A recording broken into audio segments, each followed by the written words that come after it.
Our funky umami-filled flavor would never pass without a trace on Crit Sandwich.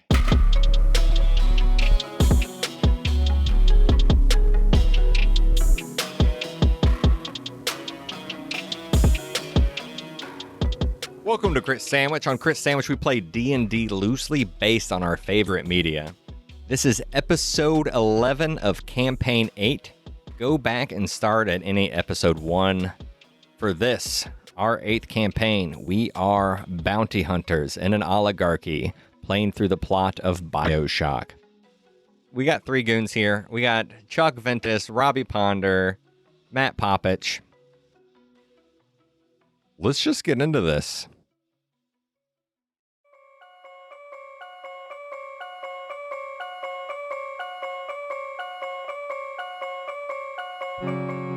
Your 3 characters are in a dark glass bubble, slowly gliding near the bottom of the ocean floor between 2 different districts of Arcas.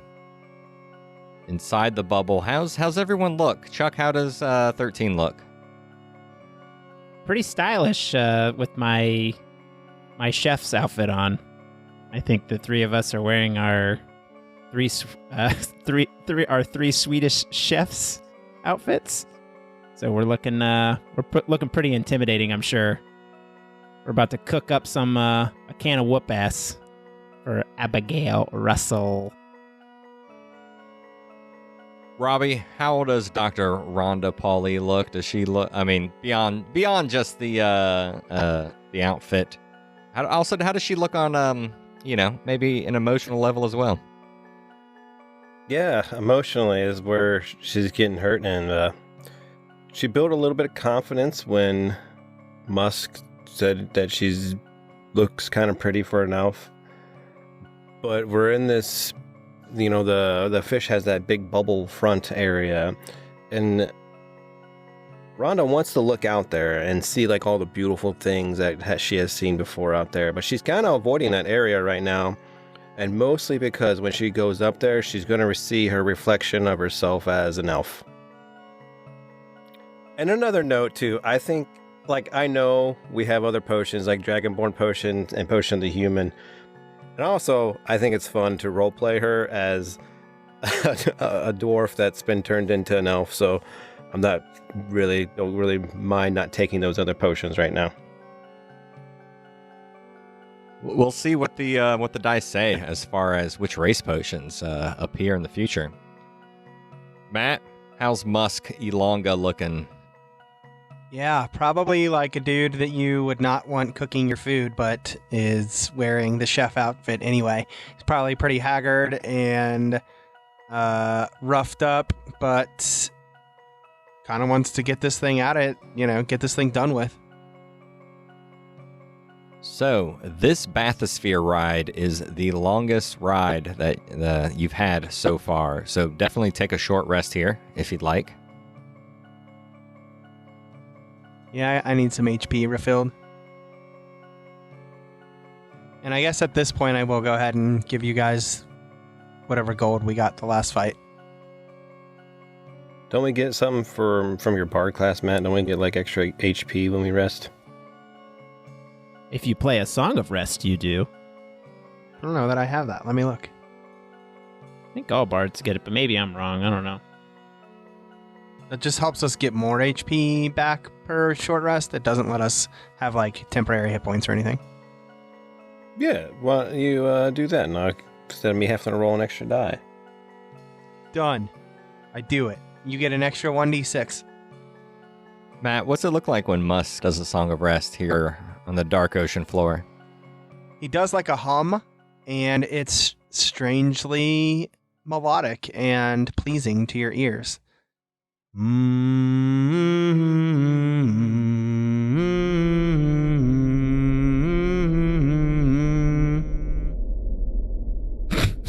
Beautiful. Thank you. Yeah, so you guys, it's haunting. It's dark here on the ocean floor. Are you guys ready for me to move forward? I'll give, while we're And here I'll give Musk that artist infusion that I have. And I'll say, can I have that AAA token? Aye, mate. Make good use of it. And I trade you. Do we have time for me to look at the snitch that I picked up, Casey? Yeah, if you need to attune to something, I'll give you a chance. Yeah, I have the scimitar that I picked up off of Orc Boy. You have to let me know what it is. Oh, so yeah, the snitch. Okay, so it is a stone of pure arcanite.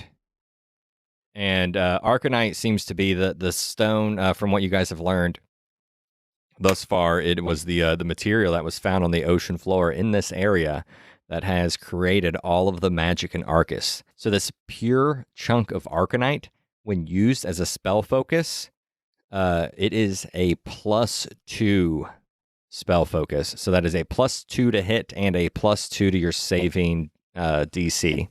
Wow, that's really good. Yes, it is. Just like as it doesn't take long for you to attune to it. It is just pure magical power in your hands. And the scimitar, Chuck, that you picked up, or that 13 picked up, is a scimitar of life stealing. Yeah. If you get a critical hit with that scimitar of life stealing, you get some health and do extra damage. Matt, you have a potion of the wits, by the way. I'm kind of interested in that, if you're not going to drink it. Oh, I just give it to you. That's fine. I do have that, and you can have it. Your intelligence stat goes up 1. And then, Matt, do you think this snitch thing would be something more useful for you or more useful for me? Whichever one of us is doing more of like mind control-y / like anybody doing save or suck, it's really good for type spell. So I think both of us kind of do that. So I have a shield. Oh yeah, Robbie has a really sweet shield and now a really sweet spell focus. It's up to you, honestly. It's not like Rhonda's doing any fighting. So, I mean, just hold the shield and the other thing in the other hand, There you go. She's totally fighting. I need something to make her run faster, if anything. I'll give it to you, Matt. That's fine. You give me the potion of the wits, which I thought was going to raise my intelligence. I mean, raise my wisdom and not my intelligence.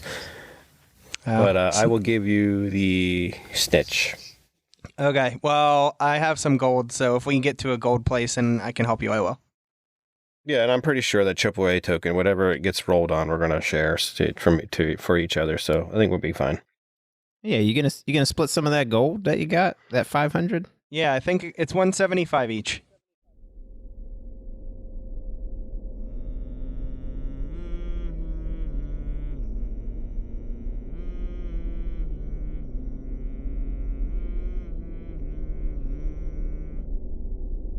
The bathysphere you're in drops suddenly, and it moves down into an even darker and darker crevasse until you find yourself in a canyon following a trail of red-hot magma slowly seeping from the ocean floor.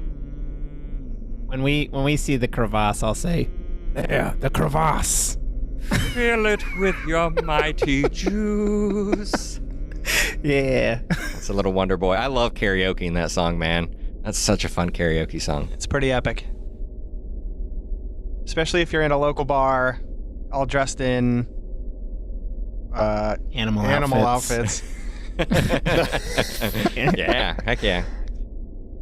All right, so yes, you follow this canyon seeping lava before you see a facility with these massive pipe structures going down into the lava itself, drawing geothermal energy up from the ground.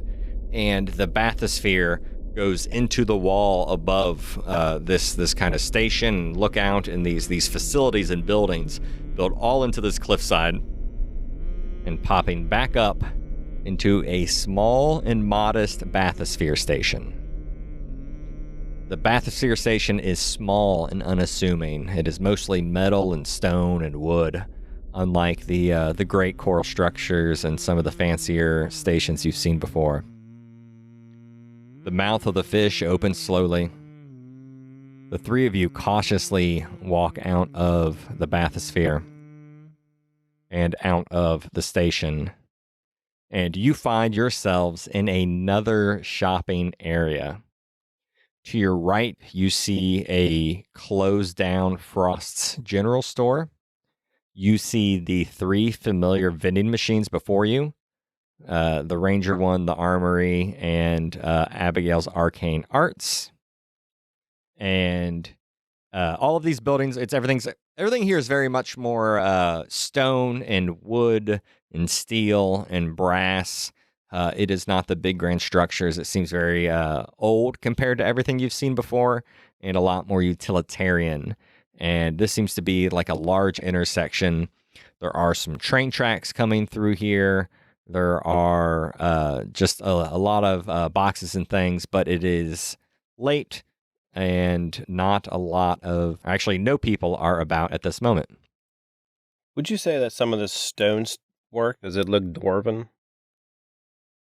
Roll a stone cunning, stonery, masonry. Do you have anything that would give you advantage or proficiency If I on was this? a dwarf, right? If he was a dwarf, Yeah, he I was would. gonna say, are you a dwarf? You know what? I'm going to say if you had that as a dwarf, you maybe can get half of it. Because I don't think you would have forgotten some of that stuff. Yeah, history or nature. I would buy history, I would say. I don't really think it's going to matter because it's about a 10. Okay, yeah. But even as a dwarf, or as a former dwarf, you're like, yeah, I've seen stonework like this. You're not 100% sure like what, exact stonework it is, but it's definitely, it's more familiar to what's on the surface compared to what you've seen. Rhonda will feel a little bit better in this area with the stonework, and I'll rub my hands and brush the stonework, and not only look at it, I'll feel it too with my hands as we walk toward the shopping center area with the 3 vending machines. Yeah, so this is like a 5-way intersection here. The vending machines on one of the corners, some a small fountain, some other things around this kind of center square. Do you guys have anything you'd like to buy? Is there a AAA machine Heck yeah. that I could hit up? I'm going to hit up a AAA. Is that a D12? Plunk it. Yep. Wait, we're going to do that already? Take your time, Chuck. Take your time. Why? Don't roll a 1. I mean, I guess that'd be good for you. I rolled a 4. Ooh, that is an arcane. Have we rolled a 4? No, you have not. So this is great. An arcane effusion of the naturalist. Druid. Oh, Druid, yeah. Is that good? Like, if we got like a druid that could shapeshift, you get that at level 3? That would be like super awesome. I think it's level 2, Circle of the Moon Druid. You get that. Oh wow. Druid. Yeah. I will say druids, a lot of stuff they get disadvantaged if they're wearing metal armor. Well, I don't wear any armor, Right. so as a barbarian. So, right? Yeah. I wouldn't count against. Oh, also, didn't someone get studded glamour armor? Oh, I did. Studded leather? Okay. I assumed you put that on and tuned to it and everything? I did, yeah. Oh, yeah. Do you do anything fancy with your studded glamour armor? Well, you don't know right now because I'm wearing a chef outfit over it. Okay. All right. So I got that on. All right. Oh, That's fine. You can use my catchphrase if you want. I was ready to say showtime. Showtime. I'd rather not. Casey, does the Felix Frost vending machine that's shut down, does it look like it's been vandalized at all? Oh, so this is an actual general store. So this is not just a vending machine. So if you remember, when you went to the Mudtown district, or the mining district technically, that Felix Frost store was ravaged, and there was like a big cartoon. I think it was a cartoon moose that was the mascot that was defaced. Here, it is not so much defaced and ravaged. It is just completely shut up. They have pretty firmly boarded everything up, but it doesn't look like it was vandalized in the same extensive way. What's the AAA vending machine made of again? Is it just like a glass front, like a normal vending machine? What does it look like? And the reason I ask is because I swear we like jumped some Arcanist guys or whatever, some assassins in one of the episodes where they were trying to break into one of these machines. It's a stained glass tower, so it's very tall. It's a good 16 to 20 feet tall, and towards the top, the words Abigail's Arcane Arts float in a circle, like a neon sign spinning around the top of this stained glass tower. And when you're using any of these vending machines, you're actually talking to them. You're saying what you want, they're talking back to you. And it's like a little blue hologram of Abigail when you're talking to the Arcane Arts machine. But of course, there's like a little slot for tokens. I'll buy a couple healing potions, and then I think I'm good. What level are you guys total now? I just drank that potion. I went to 7, 8. I went to 10 total. I'll be 10 after I drink this druid potion. I don't think I really get anything from drinking it, but more HP, I guess. I'm level 7. Oh man, how did that happen? I don't know. It's fine. We're hogging all the stuff. Well, you guys have like some odd ones off. Like Matt has like one in wizard. Chuck's gonna have one in druid, which is fine. Not worried about it. I'll drink the druid potion. After I get that druid potion, I just gobble it up. Okay, you get +1 wisdom when you do that, unless your wisdom is really low, in which case it moves to the minimum that you need to be a druid. Yeah, my wisdom is -1, which is an 8. Yeah, I think you're about to be like 13 wisdom. You buying anything, Matt? You want to buy anything, Chuck? Nope. I actually only have like 200 gold, so like I don't think I can really get anything. I'm not really. Does anybody want my gold? Yeah, I don't have anything to do with mine either. Someone can have mine if they want. Well, you have 200. I have 161. Matt has probably about 200. Yeah, right around there. That's like 500 and something gold. 561 gold. I don't know if we want to put everything together and someone buy something. I'd rather crack skulls. Yeah. Are you guys going to get anything? Musk, you got any healing potions on you? Maybe we can stock up on some healing potions. Mostly can just heal with my hands now. It's, I don't know. I kind of feel like drinking a potion is just a waste of time. Watch this. And I'll kind of show him some white magic out of my hands. But you see, that cost you a spell slot. Yeah, no, that was prestidigitation. It was just a look.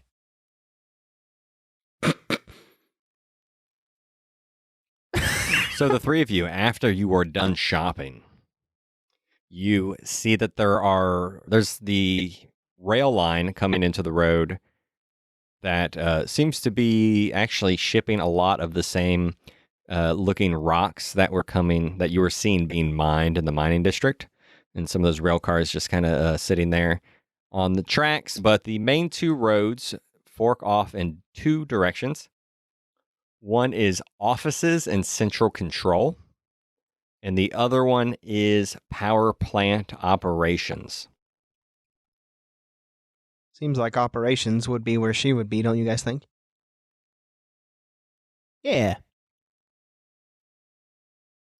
I think so. Robbie's nodding. Let's do it.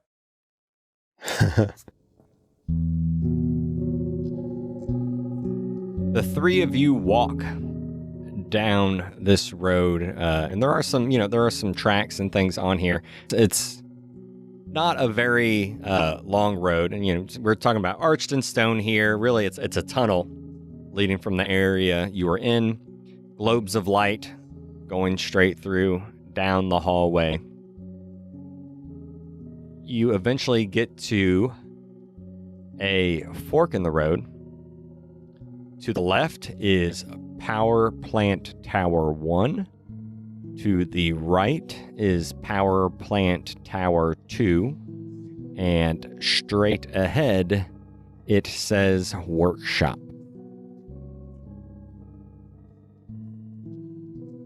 And the workshop is actually just some very, very large doors and even some windows kind of set into this stone wall here. Well, don't we want to go to the reactor site or something? Is that where she's at again? Anyone write that down? What's can't we ask Virgil? Based off my memory, do I remember it was in the reactor, Casey? I don't think you guys know exactly where. You just know she's in geothermal operations somewhere. Geothermal operations, correct, yeah. And that's kind of the general area we're at right now, right? Oh yeah, you're in that whole district. Yeah. So the geothermal operation seems to be kind of three main areas. There's the offices and central control. There's the power plant operations deck, and there's the bathysphere station. Offices and central control seem to be the kind of the same thing, or at least linked together. Well, then we probably want to go to the central control, right? Sounds good to me. Do we need to backtrack? Yep. Yeah, in order to get there, you guys would have to, or you guys you're kind of looking around, you're kind of seeing these things. You're like, all right, maybe this is not the way. And you guys turn around and go back through the little main district, the commerce and travel area, and you pass that up for offices and central control. The stone archway narrows a bit. It's less industrial feeling and turns more into an office hallway. Eventually, the stone gives way to a narrowing of wood, and the wood leads to wood and carpet and even little gas-operated lamps on the sides of the wall. And it leads to a double door that simply says offices and central control. Are you guys being sneaky? Yes. Give me a stealth check. Guys, on D&D Beyond, I just found this out. You can click anything that you want. Like, so I'm clicking stealth on my character sheet, and it just rolls it for me and adds the modifier. Math is completely out of the game. The word stealth or Like, the +5, right? Oh, wait, your modifier. yeah, click on your modifier, and it just rolls it for you and adds it. So I got a 14 total. Oh, that's so sweet. I know, it's so easy. Rhonda got a 21. Man, I'm going to be adding so many dice sounds to the podcast now. I rolled a 1. Classic. Crit miss. Matt, what'd you get? 14. Okay. The three of you very slowly push open these double wood doors, and you start to move through an office space that has just tons of books, manuals, guides, research things. And a lot of these, I mean, they're more like binders, I guess, than books. It's a lot of collected works and collected writings. And you also pass, surrounded by all of these books and all of these binders and all of these charts and graphs and engineering drawings. There is an operations panel with a massive amounts of levers and lights and status lights, dials relating to things like atmosphere and air quality and all of those sorts of things. It seems like a nefarious person could do some pretty serious damage here. Do you guys want to hang out here or keep moving deeper? What do you mean we can do damage here? If you don't know what you're doing, it seems like this would be a powerful device to operate because you're seeing things like all of the different district names with little green lights next to them. You're seeing a lot of switches and levers that say things like oxygen on, off, heat on, off for these districts. Cripes. Can I study the machine? Can I do like an Arcana check to see if I can? So yeah, do an Arcana check. And I rolled a 2 plus 1, a 3. Yeah, you got no clue what to do with this thing. This is way beyond you. This is way beyond me. Everything is. Give me a try. I also only have a +1. Oh, but I rolled a crit. 21. Prove it. Prove it. I'm just kidding. Musk takes a look at this thing, and you're like, and you see something very important, and it is a lock, and it says settings lock, and there is no key in it, and right now everything is set to locked. So it actually doesn't look like you can do anything with this right now this second, because all of the levers, if you were to go, as you kind of go up there and mess with it and fiddle with anything, nothing actually moves. Everything seems like it's set in stone. Okay, so we need a key maybe if we want to mess with this. Yeah. Okay. Now we know, and I will tell my friends that. And if we ever want to kill everyone in here, we need a key to do that. Man. What? Your head didn't go there? Sounds Whoops. I guess I'll be doing it because nobody has the guts to kill. Chuck has definitely proved to us that he does. I've been grooming my character for this. To be a monster. Worst human ever. Would 13 do it to get that one guy you've been hunting? Bane? Yeah, I probably would. There's children here. I've killed like 2 or 3 of them down here. No, you've And killed they're- vampire they're- children. That's They're different. evil. Yeah, you don't know that there's actual children down here other than Virgil's family who got killed or whatever. I feel like we've seen at least some decent humans, but maybe not. At that party, the party people seemed a little weird, and also there were the miners who seemed a little dronish. Yeah. Mm. We can't do it right now anyway, so. Yeah. Cross that bridge later. All right. Yeah, we keep moving on then. As you guys are leaving this operations area with all of the books and all of the guides, all of the levers, everything, you notice in one of the corners that there is a human body there that might have been there for quite some time. It looks very dried out and past decomposing, we'll say that. I'll investigate that nasty, decomposing body. Roll an investigation check. I would say it's like it's not quite like a skeleton, but it is it's dried out and laying there. I rolled a 9. Getting all my bad rolls out of the way. I know. It's not your day. I definitely feel that Rhonda would want to do what she can do to do an autopsy. That's what she's been doing. I was going to say, does our cleric have speak with dead? Oh. I will flip this around. I think D&D Beyond is rigged or something. I think it is. A lot of 20s happening around here. I don't know It how sure I feel about is. this. I know. This is getting suspicious here, you guys. It is on.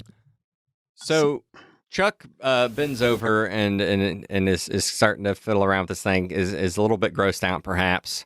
And Dr. Rhonda's definitely got the stomach for it. I say, this is beyond me. Most of the things in here are 13.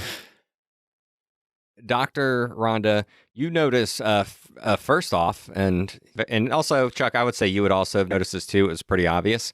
This person had a very long rope and chain tether tied to their ankle. It seems like they were stuck in this room. And Dr. Rhonda, you would think that judging by their long hair and long beard that have kind of dried out and their long nails that they might have been in this room for a very long time, perhaps even starving to death in this room as they were working until they died. This is probably another one of Abigail's things where she gets people to work themselves to death. Just like those miners we saw. Look at this Musk. Look at his hair and his nails. He's been here for a long time. I wonder why he was stuck like this. The arcane infusions. I remember, Casey, you were talking about the little halfling guy. He said something about the arcane infusions. I don't know where I'm going with this, but we've taken arcane infusions. Yes. Can we be brainwashed and can we be slaves like these people? So from what you remember from what Virgil said is that the longer you've been taking them, the more susceptible you are to them. I believe is what Virgil said. Or the more susceptible you are to control with them. So if you're just starting to take them, you're probably fine. But he said that people who had been taking arcane infusions for a very long time lost their minds, or maybe Abigail Russel messed with them in a way. Okay, so we should be safe then. Yeah, okay. So it seems like for now you're okay. Musk is fine, I know that. The three of you follow the signs for the offices. And it is pretty soon after you open the door, you go up and around a wooden stairwell and enter a new space. You see a doorway or a door entryway, and where a door would be, you see a wall of smoke as if it were being squeezed between two panes of glass, and a brass placard next to the door that says, Abigail Russel, founder. Yeah, guys, are you two ready for this? What do you think? And I push the door open. It's smoky wall, Matt. I have the key. You don't. What? Booyah! Booyah! I can't open the door? Casey? Robbie, are you... Robbie, who has the key? Robbie, are you approaching the door?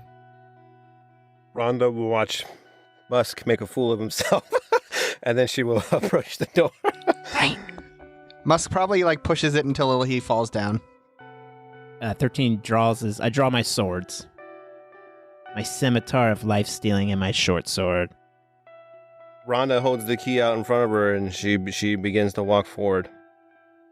As you are walking forward, you feel a magnetic pull by the key towards the door, and it aligns itself forward. And as you're walking forward, you don't even put the key in. Just a keyhole shape appears and spins out of the smoke and the glass and grows larger and larger and larger. And you see into Abigail's office. The three of you step into Abigail's office, and it is, Abigail is not there, for one, and it is actually a fairly modest room, covered in bookshelves, a gas lamp on the table, and another door in the far back corner that simply says private on it.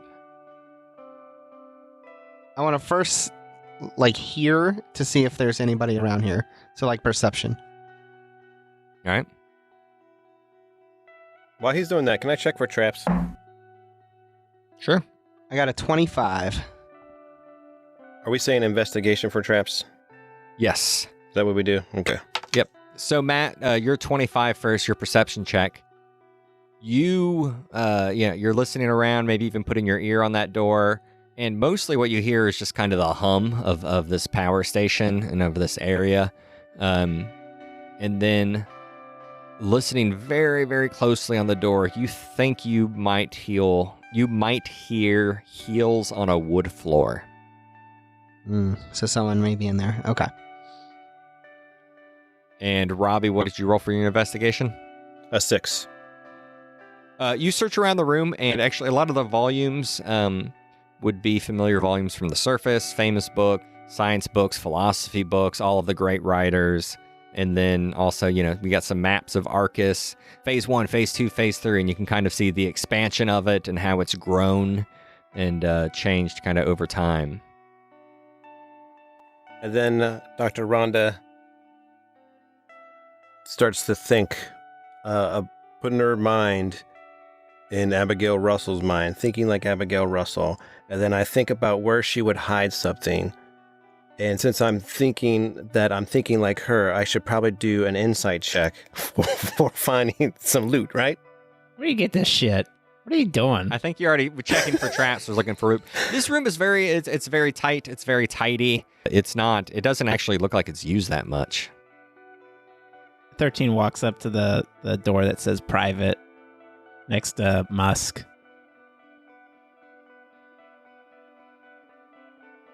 Kick it. Yeah, I'm just gonna say.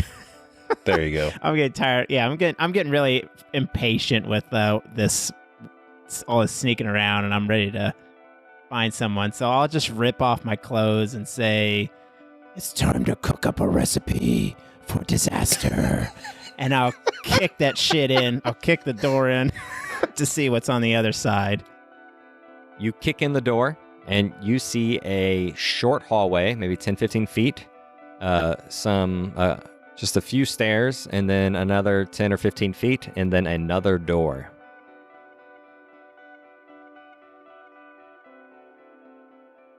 I will say beyond the private door, it is even fancier than the other office. The other office is kind of plain, even all the operations area. It's wood and it's nice, but it's, this area has a nice lush red wallpaper.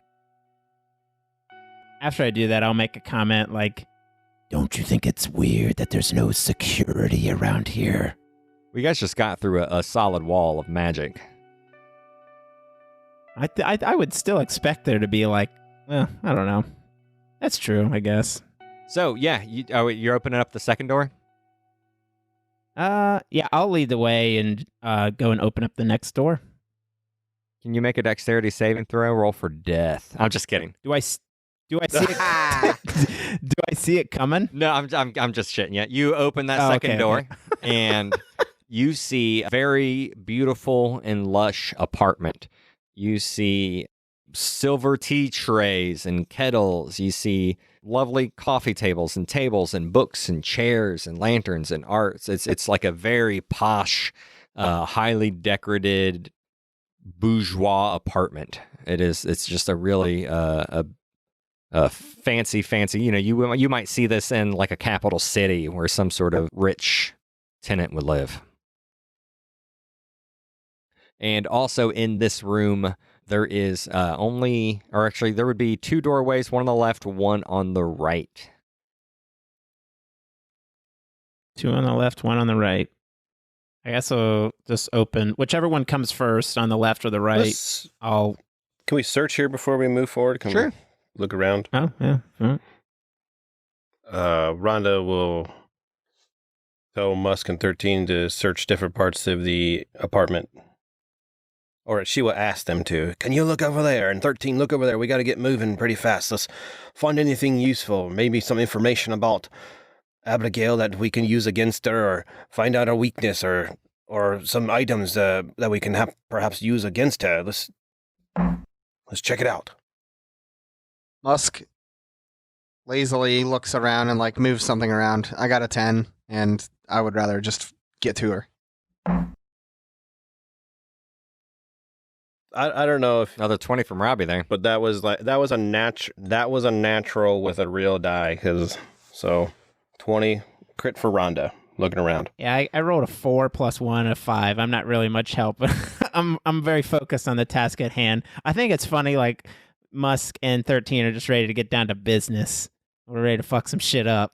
And Rhonda's like, let's look at this apartment. I'm house hunting right now. Like we're gonna move in or Pretty something. much. Like, what are we doing? You know, I wonder you what guys- sort of architecture they're using. Let's spend some time talking. thanks, Is this guys. dwarven? Oh my! yo, ma. Robbie, you discover you do put together that a lot of the things here in this room are fairly nautical themed. You know, you got the boat and the bottle. You have a lot of drawings of old ships. You know what I mean, like plans, cartographer's map.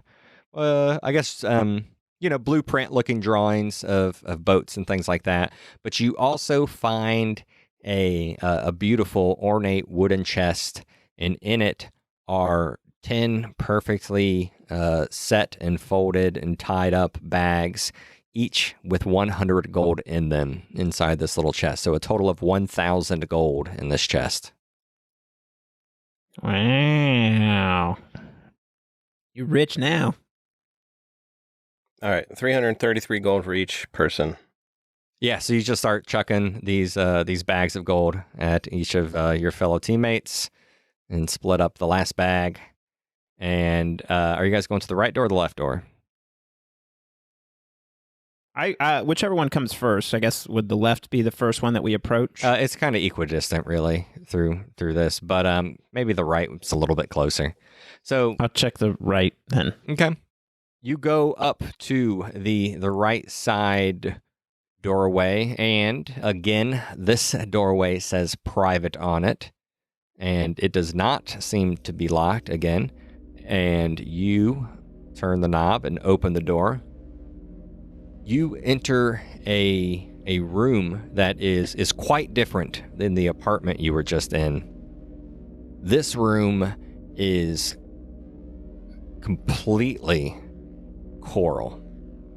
Like you just stepped into a purple coral tube with a flat coral walkway going across the floor, and it leads to this massive magical mechanical device.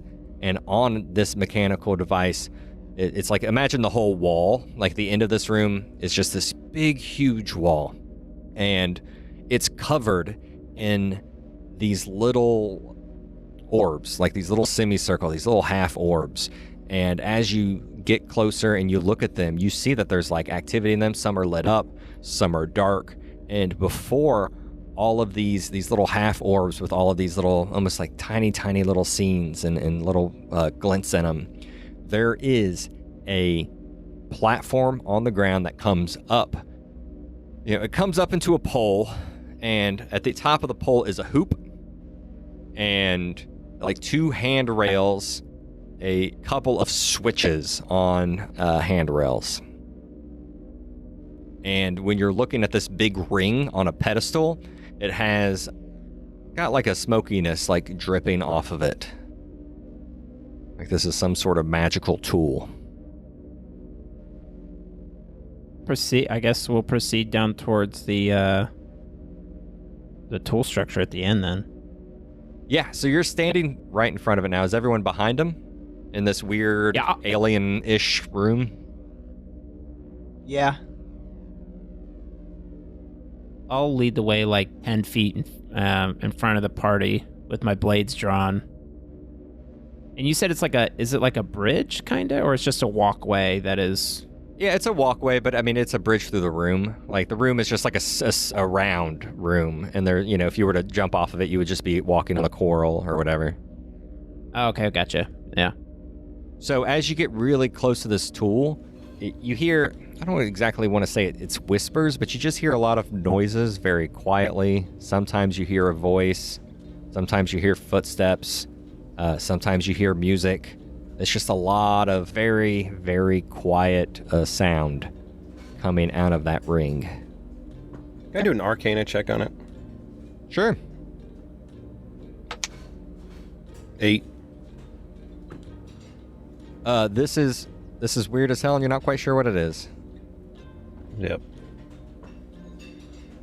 Can I do like an investigation check to see if we know how to like operate this thing? I mean, it's got two Or It's got two things that look like ergonomic hand grips on them, and they even look a bit worn. Oh. I'll grab those. So you... The hand grips. Yeah, They're close enough for one person, like I could just do it by myself? Yep, yeah, it looks like something just one person would do, because this thing, it's about 2 feet wide, this big brass circle. Got these brass hand grips on it, and it's all on this kind of like levered and rotating system, so that when you go and grab onto it, it's sucking you in a bit, and you put your face into it. Give me a Constitution saving throw. Oh no. 16. So I assume you're not a puker, because you are able to hold your stomach as you see not just one place in Arcas, but you see multiple places at the same time. And as you're holding on to these handrails, you realize, and as your face is in this thing, and as you're pointing at this wall full of all of these semicircles, these are all of the globes of light in Arcas. And wherever you point it towards, you can like see everything happening in that area. It's the camera system, basically. They've been tracking us, and that's how they've been watching us. Yes, so this is basically like a huge like scrying well for the whole city through all the globes of light. So it's just the orbs, it's just the light, the orbs of light. Is it also the... I'm trying to remember, we saw like an orb with a woman's face in it when we encountered the first child with the coral golem. Is it that as well?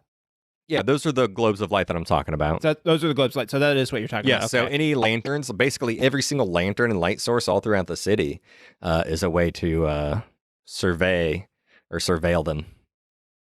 Chuck's asking about the weird scientist lady that when we were about to kill the first kid and she was kind of trying to stop us. There might be 2 of these machines, or maybe just one. Maybe Abigail's working with that other scientist lady. Yeah, you're not sure if there's one of these machines or 2 of these machines or multiple ways to interact with the globes of light, but it definitely seems like they are listening to us all. I'll pull my head out of the contraption and tell my party members that this is how they've been keeping track of us.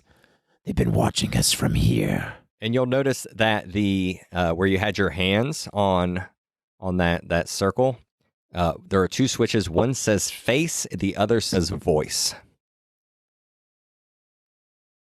Can I switch to voice and just stay... Can I find Virgil in this machine? Sure, yeah, you could look. So yeah, you would think it actually has a fairly logical layout, geographically speaking. So you can point it towards the mining district and the mud town and that kind of area to see if there are globes of light that would find him. Okay. I would like to try and see if I could just track him down and see what he's doing at the moment. See if he's still in Mudtown or whatever. Go ahead and give me an investigation check. I rolled a 12. It takes you a while. Like you're kind of flying through the mining district. Your vision is you're flying from globes to globes to globes. And when you're doing this, remember multiple globes had one face on it, so it feels like you're seeing 5 or 6 or 7 things all at once. This is very weird and surreal for your brain to take in, and you just can't find him. You can kind of get close to Mudtown, but remember there are only like 1 or 2 lights there. Yeah. You pop between those 2 lights, and it's dark. It's hard to see. There's not a lot going on. It's pretty quiet, and you are not able to find Virgil. Okay. If I can't find him, then the next thing that I would try to do is search the facility that we're in to see if Abigail Russel is actually in this facility where we are. The only globes of light that you can see through seem to be in the energy area. There are no globes of light in the offices and operations area, but you're able to see some that are directly above some workers who seem to be spinning some valves, and they're in a steam-filled room with lots of pipes running about and taking care of business. Okay. Yeah, I'll pull my head out of there, and I'll just tell my party members that I tried to look for Virgil, and I was unable to see anything, and I also tried to look for Abigail Russel, and the only thing I was able to see was you said the energy district area? Yeah, the actual power plant. The actual power plant. That's the only place that I was able to look at, and I see workers there, but I don't see Abigail Russel. I think she's here. Let's keep moving. I agree with Musk as far as like when he says let's keep moving, but before we go, I'm gonna put in a suggestion of, do you think that we should destroy this? It's how they're keeping track of us. I do, and mostly because I don't feel that anyone should be allowed to spy on everybody.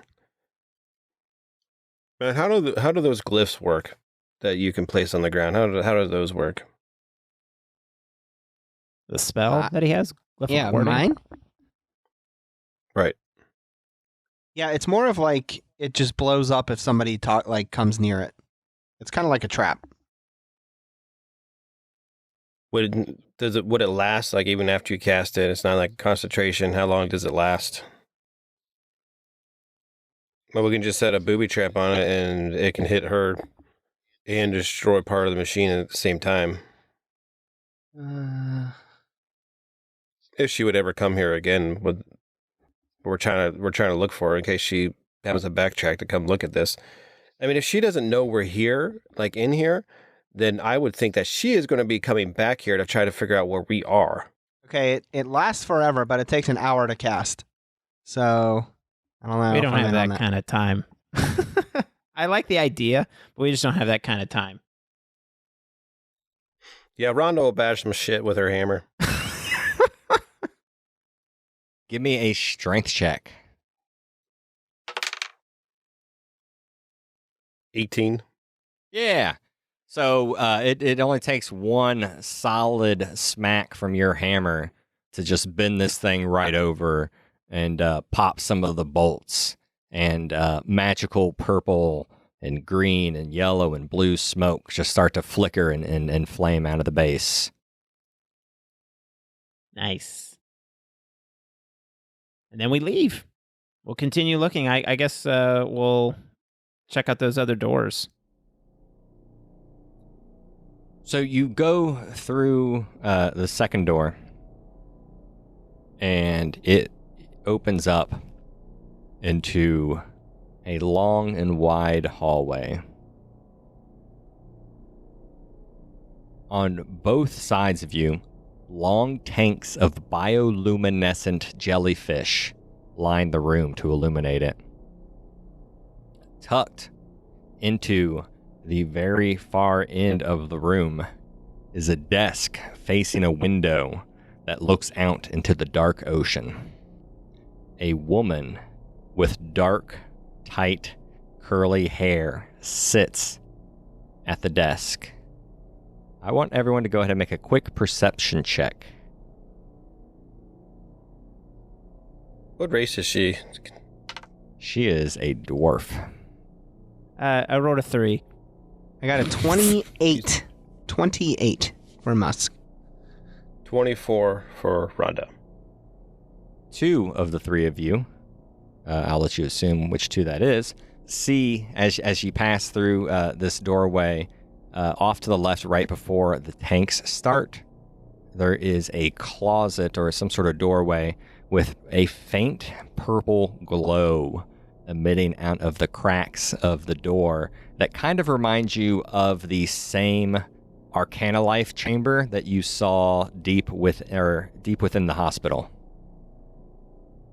Remember there's that big purple tube? The back room where you could get a long rest or a short rest if you pay a certain amount. Yep. So you see a similar colored glow behind a door there just before the jellyfish tanks start. The woman stands up. I think I know who you are. She turns, and you see her face lit up. She's a dwarf female. She has tight black curls, cat eye glasses, and bright red lipstick on.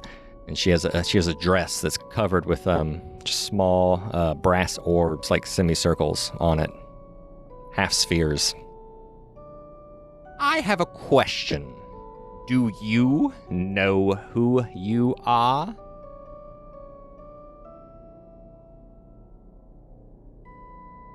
What kind of question is that? What are your names? Actually, a little bit of a good one. I've been a little bit worried that was going to be a question of hers. Well, I'm Musk Elonga. 13. Rhonda, I'll just cross my arms. That's Rhonda. Are you at 13? You know I did very, very well for myself before the war. I made tons of money as an industrialist and inventor before and during the Long War. I came up with the fastest ships and the fastest submarines for the Dragonians to outrun and outsmart every other nation. My husband took most of the credit, and he was killed in an unfortunate shipbuilding accident. And you know what? I finally got to be myself. I got to be free. I got the credit of doing something great. It was me who ended the war. It was me who built Arcas on the principles of science, on the principles of technology. Now, who are you who thinks you can undo the great works of Abigail Russel? Well, apparently we're the forces of good here to stop you because you're fucking evil. It's all relative. I just want to say I've actually tried to leave multiple times, and the DM wouldn't let me or something. I just couldn't leave this place. It was crazy. Do you know why you can't leave? I try, and my brain just hurts, and I just have different thoughts. I don't know. Do you know if you are a free man or if you are a slave? Put your right hand in the air. And as she is saying this, you guys notice behind her a hand made of smoke holding a quill, quickly scribbling on a piece of paper. And all three of you put your right hand in the air.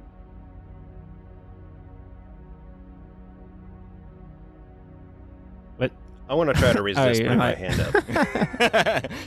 Yeah, so do you guys try to resist and fight it? Yeah, if we're able to. Yeah. Everyone make a wisdom saving throw. Oh, fuck.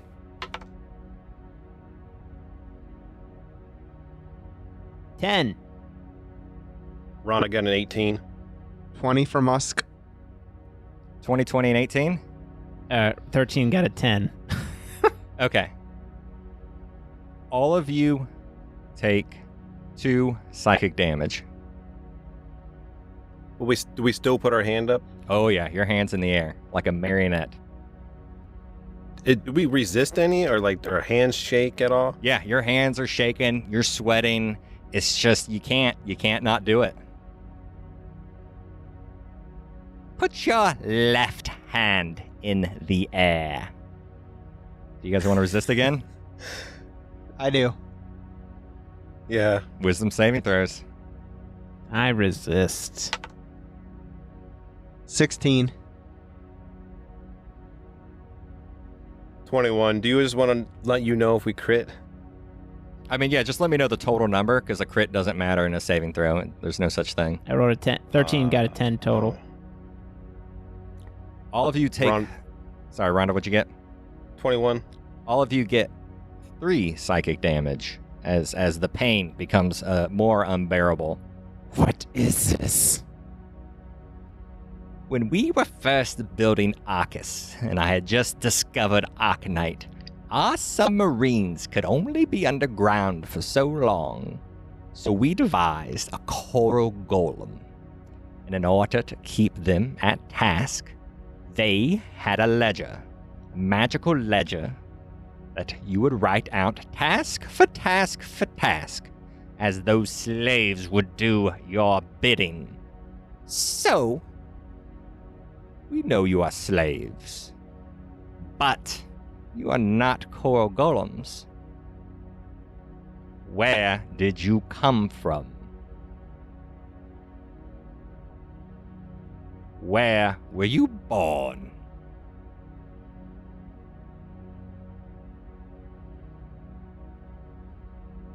I'll have to get that lady to stop writing crap down. We came here on a ship.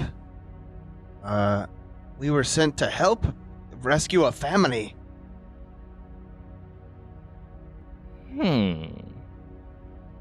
Let me see. And she closes her eyes for a second.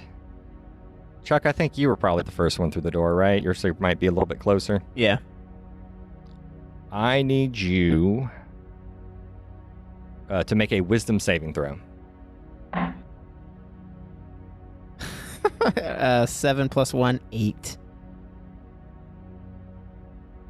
You feel her probing into your mind, and you start seeing things that they're your thoughts and they're your memories, and there are a lot of things that are as you saw them. But in addition to that, you have a vision that Abigail is pulling from your mind as she's detecting your thoughts.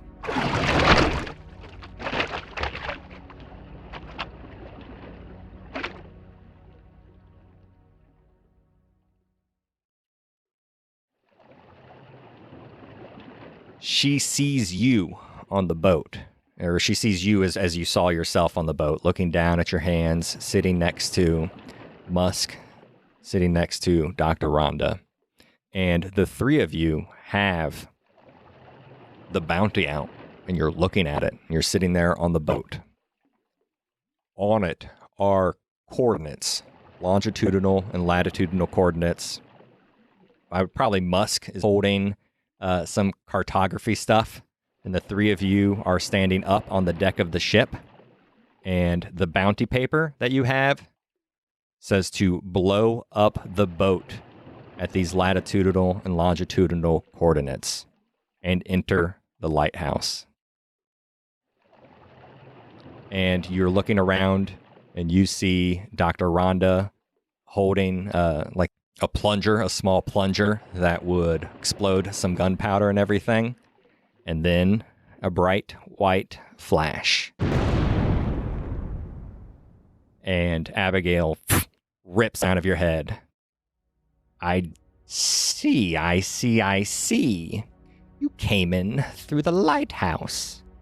Very crafty. But who sent you? And why did you have to destroy that boat?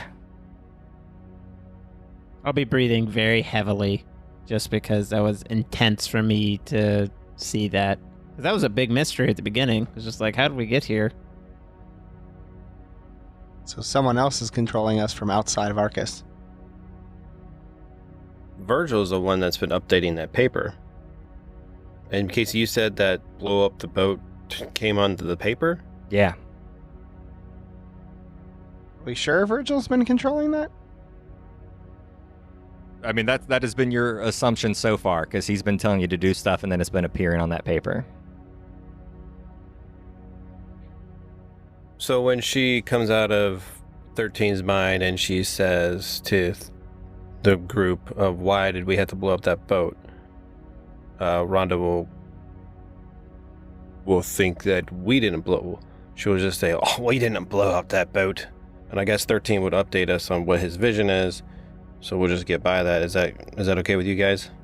Yeah, I guess I would say, like, it was us. We blew up the boat. And your master made you forget. We didn't start taking Arcanite until we came down here, so how could we start getting mind controlled before we came down here? Because all of your memories were written on a piece of paper and placed in your plucky little heads. I understand that you were made to be slaves.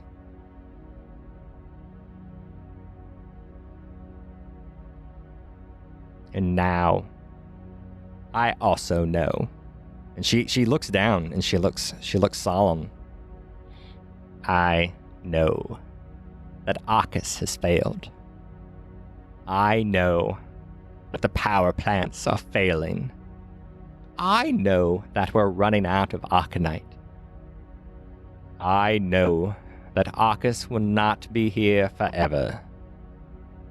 And so, I have one last command for my slaves. And you see the pen float over the paper, twitching back and forth as it scribbles something. Can I do anything to stop it? No, your hands are up in the air. At this point, your arms are even almost getting a little tired and sore as you're standing there and you're sweating. Got any verbal spells, Can't Robbie? cast anything on my butt. Hey, butt. She says to you, "Let Arcas be my grave." And she walks up to Musk, and she hands you a dagger. And she says, "Kill me." All right, good. We could do our bounty and get out of here. I mean, can I not do it? You feel incredibly compelled and free to take that knife and dispatch her. Okay. Well, I guess I do that.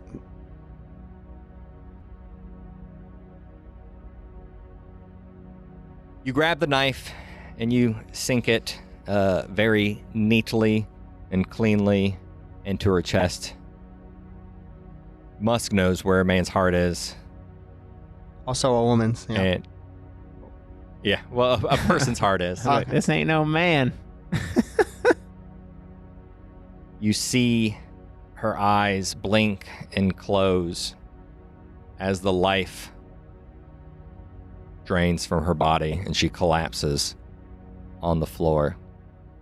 A small wisp of smoke comes out of her mouth and floats across the floor past your feet as the three of you shake loose for a moment. I try and stomp on it because my feet aren't being controlled, right? Can I? Yeah. Can I try and stomp on it? Yeah, you stomp on it, Yeah. and it spreads out. And then as smoke does, it actually, well, not smoke doesn't usually do this, but as smoke can do, it is, very watery and just shoots back together and floats over towards that room that the purple light was coming out of. And the purple light in the room glows brighter and brighter and brighter. And the door opens. And you see a feeble, old woman. Abigail Russel, naked as the day she was born, stepping out of the closet with her arm on the wall as her old and weak body holds itself up. She creeps over through the room past the jellyfish, and she reaches out towards her previous body on the floor, and the magic starts to drain from her previous body across the floor into her new body, and instantly she looks like she's about in her 30s again, with her, same look, feel with the curls and youthful skin, and she's young again. All right, this time it's forever. And she looks at the closet that had that purple tube, that Arcana Life pod in it. She says, "One last thing to check." And she grabs the knife out of her former corpse, which is now dried and withered, and it looks like it had been drained by one of the kids, one of the little lads. But she drained it back herself. She pulls the knife out of her dried body, and she says, "Hold still," as the pen, quickly dances across the paper again. She takes the knife and quickly plunges it into Musk's chest, as he's holding still. No! What are you doing? And Musk, you feel the light in your eyes fade as you also collapse to the floor and breathe your last breath. Awesome, I had fun. Why would you do that? He's a good man now. He's a good man. He's a changed man. I had to see one last thing for myself. And as Musk hits the floor, a little wisp of smoke leaves his mouth and dances across the floor and enters into that Arcana Life pod. Musk steps out as fresh as he looked at the beginning of episode 1, but butt-ass naked, stumbling blindly and kind of gasping for breath as you get out of that pod. And Musk, you have all of your memories, everything. You have everything, everything you knew before, you know now, except you're actually technically back at level 1. So his charisma score is back to what it used to be. He looks just like he did he's at the beginning. ugly. Yep. I'm hideous again. Oh, you're so hideous. Wait, I've been waiting this whole time to call you that. You're so hideous. And he's got a tiny ween too. Oh, and you're naked. Look at that. That's so small. Oh. It's just the right size for a dwarf. It's very normal. It must be cold in here. It's fine. Abigail Russel looks at the three of you and says, "Well, at least I'll die knowing I had children." And she looks over at the Arcana Life pod, and you guys just see it crumble, just shatter and break and be destroyed.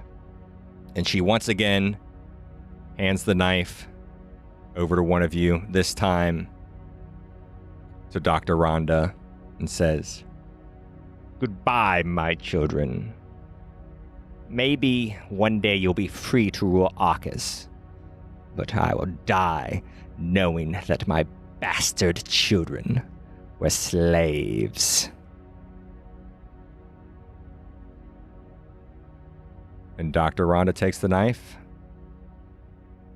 as the pen dances over the paper and stabs her mother to death.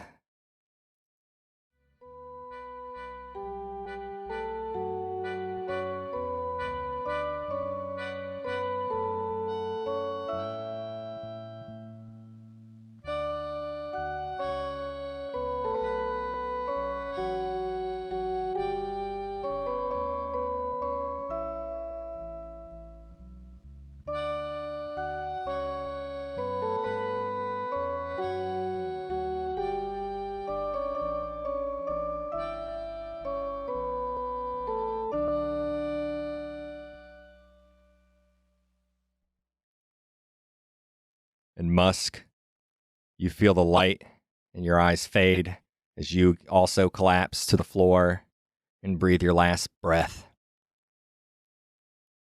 Matt, are you there? Or did he get disconnected? What a terrible time. Yeah, he got disconnected. He's like, fuck this. He said, I'm Thinks he's getting killing my character. one shot again. I'm out of here.